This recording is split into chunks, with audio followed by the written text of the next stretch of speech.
তারপরে হঠাৎ এক এক পরিচিত কণ্ঠে পিছন দিকে ঘুরে তাকালেন মিষ্টি। আরে দিদিভাই, তুমি এখানে কি করছো? আর তোমার এরকম অবস্থা হলো কি করে? তুমি কি ঠিক আছো? কোথাও লেগেছে নাকি তোমার? নীলা তখন মিষ্টিকে বলল, ও কিছু না, আমি ঠিক আছি। তুমি এখানে কেন? আঙ্কেল কেমন আছেন? মিষ্টি তখন নীলাকে বলল, পাপা ভালো আছে, আমি বাবার কাছে যাচ্ছি, তুমিও চলো, পাপা তোমার সঙ্গে দেখা করতে চায়। নীলা তখন মিষ্টিকে বলল। মিষ্টি তখন উত্তর দিল, কিন্তু নীলা বলল, আরে চলো তো, হাসপাতালে গিয়ে ফ্রেশ হয়ে নিও।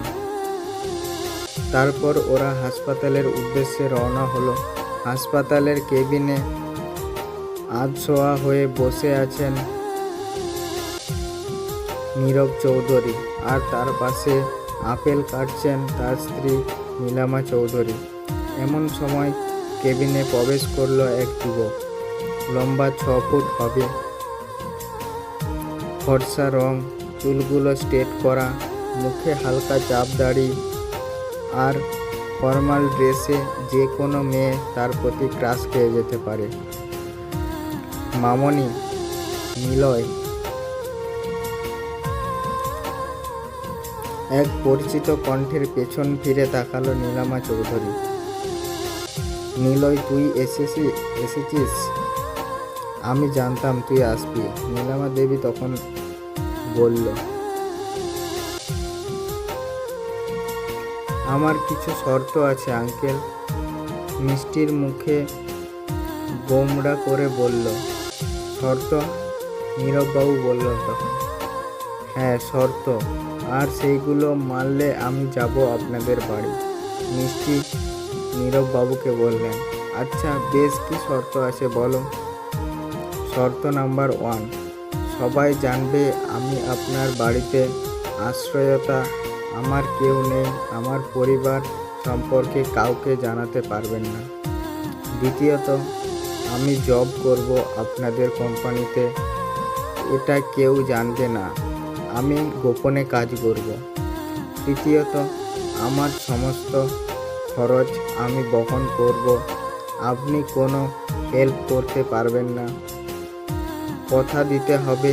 আর একটা শর্ত ভাঙলে আমি সেই মুহূর্তে বাড়ি থেকে চলে যাব। মিষ্টি তখন নীরববাবুকে বললেন,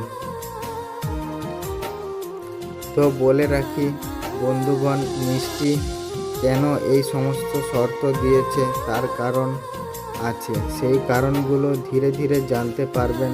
ততক্ষণে একটু ওয়েট করো, যত গল্প এক হবে তত বেশি জটিলতা ভাঙবে। কিন্তু এরকম কি করে হয়? নীরববাবু বললেন, এটা হবে না, এটা হতেই হবে। মিষ্টি তখন নীরববাবুকে বললেন, আচ্ছা বেশ, আমি তো সব শর্তেও রাজি, কিন্তু খাওয়া দাওয়া আমাদের সাথেই করতে হবে, কোনো কথায় আমি শুনব না। নীরববাবু বললেন, আচ্ছা বেশ, তুমি যাও, ফ্রেশ হয়ে নাও, আমার তোমার জন্য ওয়েট করছি। নীলা বলল। 5 মিনিট পর মিষ্টি ফ্রেশ হয়ে বেরিয়ে এলো। আরে দি ভাই, এখানে এসে বসো, নীলা তখন মিষ্টিকে বলল। এরপরে মিষ্টি গিয়ে নীলার পাশে বসলো। দিদি ভাই, তুমি দাদার কথায় কিছু মনে করো না প্লিজ। নীলা একটু করুণা মুখে মিষ্টিকে বলল, কিছু মনে করিনি, কিন্তু ওটা তোমার দাদা, যদিও আমি ওনার মুখে দিকে তাকিয়েও দেখিনি এখনো। মিষ্টি একটু অবাক হয়ে জিজ্ঞাসা করলো,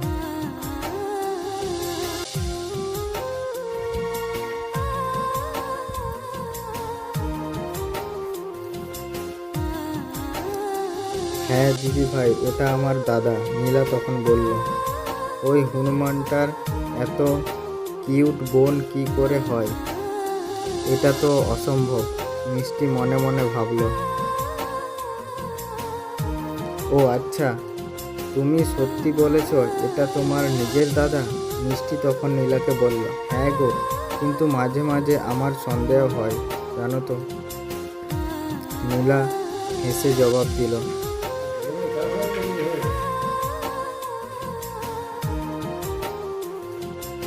আচ্ছা ওই সব বাদ দাও। মিষ্টি হাসতে হাসতে বলল, মিষ্টি দি ভাই এর হলে নিশা আমার কাকার মেয়ে, মানে আমার বোন।